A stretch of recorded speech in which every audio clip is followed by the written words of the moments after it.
नमस्कार दोस्तों, मैं आपका दोस्त जे के चौरसिया स्वागत करता हूं आप सभी साथियों का आपके अपने चैनल एक्सीलेंट गुरुकुल में। दोस्तों, आज के इस वीडियो में हम लोग बात करने वाले हैं ग्रुप के वन की मेरे साथी जो आपका होता है सिविल इंजीनियरिंग। इसमें दोस्त क्या होता है, आप जो के1 ग्रुप से करते हो तो लेटरल एंट्री यानी दूसरे वर्ष में आपका एडमिशन होता है। तो आइए देखते हैं इसके लिए।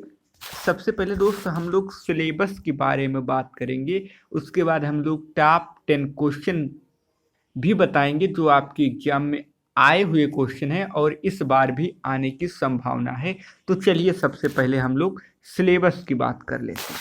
तो दोस्त आपका सिविल इंजीनियरिंग दूसरा है इन्वायरमेंट एंड पोल्यूशन कंट्रोल। अब मेरे साथी इसमें इसके लिए मिनिमम आपका एलिजिबिलिटी क्या है, तो इस पे भी हम लोग चर्चा कर लेते हैं।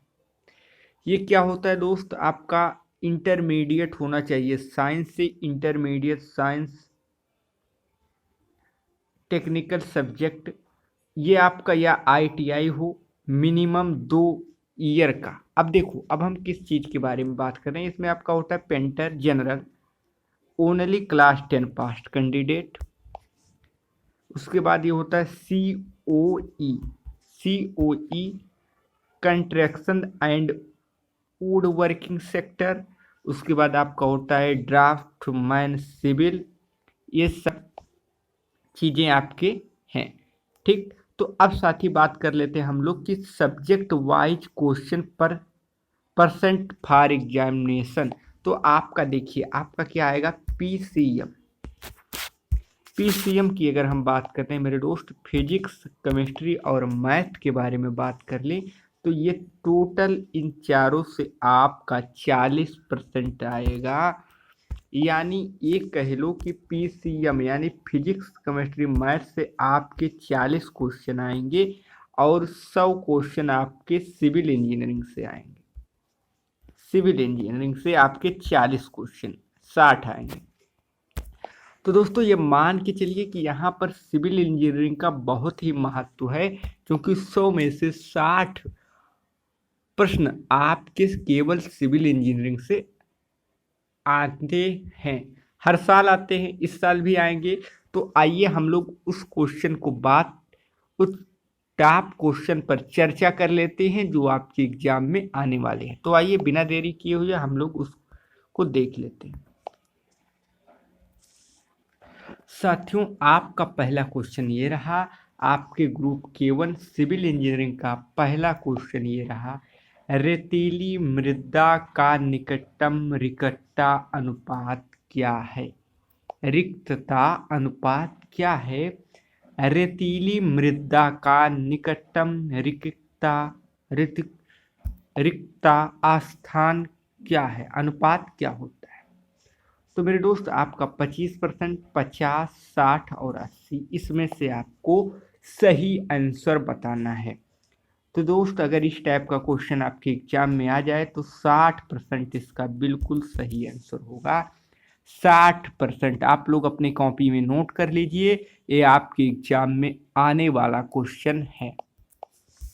अगले क्वेश्चन पे चलते हैं मेरे दोस्त। अगला क्वेश्चन आपका आयताकार तलछट टैंक की चौड़ाई और लंबाई का अनुपात कितना होना चाहिए।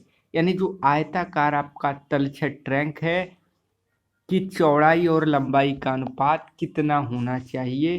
तो मेरे दोस्त इसका अनुपात जो होना चाहिए 1:4 होना चाहिए।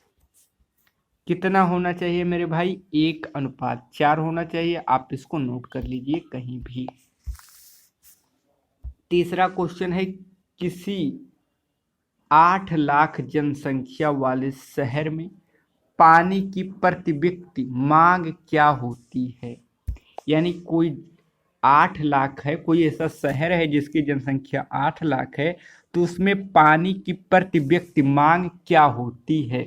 तो मेरे दोस्त 180 से 200 लीटर। कितना, 180 से 200 लीटर। अगले क्वेश्चन पे चलते हैं। अगला क्वेश्चन ये रहा कि पानी के उपचार की दूसरी अवस्था क्या है। पानी के उपचार की दूसरी अवस्था क्या है? तो वो है छानना। क्या है मेरे भाई? छानना। छानना आपका पानी के उपचार की दूसरी अवस्था है। तीसरा देख, अब पांचवा क्वेश्चन आप देखिए कि समान फिल्टर टपकन कितने प्रतिशत बीओडी दूर करते हैं, यानी 70, 90, 95, 100। बताइए। तो इस क्वेश्चन का आंसर हो जाएगा 90। कितने प्रतिशत मेरे दोस्त? 90%। अगला क्वेश्चन नंबर 6 है, खोदे गए कुएं का डिस्चार्ज कितना होता है?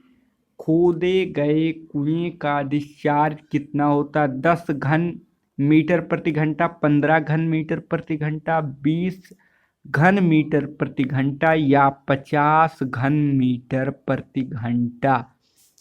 तो ये आपका होता है मेरे साथी 20 घन मीटर प्रति घंटा। ठीक, अगले क्वेश्चन पे चलते हैं।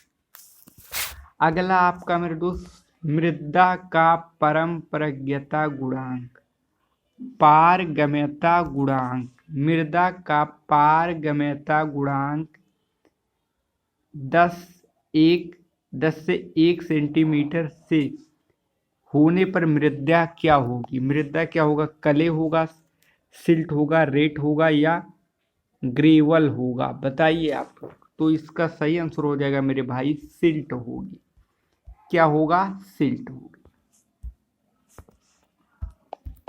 अगले क्वेश्चन की तरफ चलते हैं कि द्रुत रेट फिल्टर के टैंक की गहराई क्या होती है? क्या द्रुत रेट टैंक फिल्टर की गहराई, फिल्टर की टैंक की गहराई क्या होगी? तो ये आपका हो जाएगा 1 से 2 मीटर, 2 से 3 मीटर, 3 से 3.5 मीटर या 3 से 3.5 से 5 मीटर। तो आपको बताना है इसका सही आंसर क्या हो जाएगा। तो मेरे दोस्त इसका सही आंसर हो जाएगा आपका 3 से 3.5 मीटर। ठीक, तो ऑप्शन नंबर कौन सा सही है? सी वाला सही है। चलिए अब हम लोग क्वेश्चन नंबर 9 पे आते हैं। क्वेश्चन नंबर 9 आपका होता है, फिटकरी का रंग उड़ाने के लिए सर्वोत्तम अस्कंदन पदार्थ है। वह कौन सा अस्कंदन पदार्थ है जो फिटकरी का रंग उड़ाने में सर्वोत्तम है? तो ये है मेरे भाई क्या है? आपका फिटकरी, चूना, लोहा, तांबा, सल्फेट। तो इसका सही आंसर हो जाएगा फिटकरी। क्या हो जाएगा? फिटकरी। चलिए अगले क्वेश्चन पे चलते हैं। क्वेश्चन नंबर 10, वह समस्त पानी जो पृथ्वी की सतह के नीचे उपलब्ध है उसे क्या कहते हैं? भूमिगत जल, अंत भूमि जल, सतही जल या ये सभी? तो ये क्या हो जाएंगे मेरे साथी? ये सभी, यानी भूमिगत जल, अंत भूमि जल और सतही जल, ये सब क्या होते हैं? वह समस्त पानी जो पृथ्वी की सतह के नीचे उपलब्ध होता है, ये सब। अब चलिए हम लोग क्वेश्चन नंबर 11 पे चलते हैं। क्वेश्चन नंबर 11, घरेलू उपयोग करने वाले पानी का तापमान कितना होना चाहिए? 26 डिग्री सेंटीग्रेड, 26 डिग्री सेंटीग्रेड से अधिक, 26 डिग्री सेंटीग्रेड या इनमें से कोई नहीं? आप बताइए, 26 डिग्री सेंटीग्रेड से कम या 26 डिग्री सेंटीग्रेड से अधिक या 26 डिग्री सेंटीग्रेड या इनमें से कोई नहीं? तो कितना होगा मेरे साथी? 26 डिग्री सेंटीग्रेड, यानी ऑप्शन नंबर सी सही हो जाएगा। साथियों, मैं उम्मीद करता हूँ ये वीडियो आप लोगों को बहुत अच्छे से समझ में आया होगा। आपको सारे क्वेश्चन बहुत अच्छे से समझ में आए होंगे और आपका एग्ज़ाम बहुत ही नज़दीक है। तो आप सभी को एग्ज़ाम की हार्दिक शुभकामनाएं।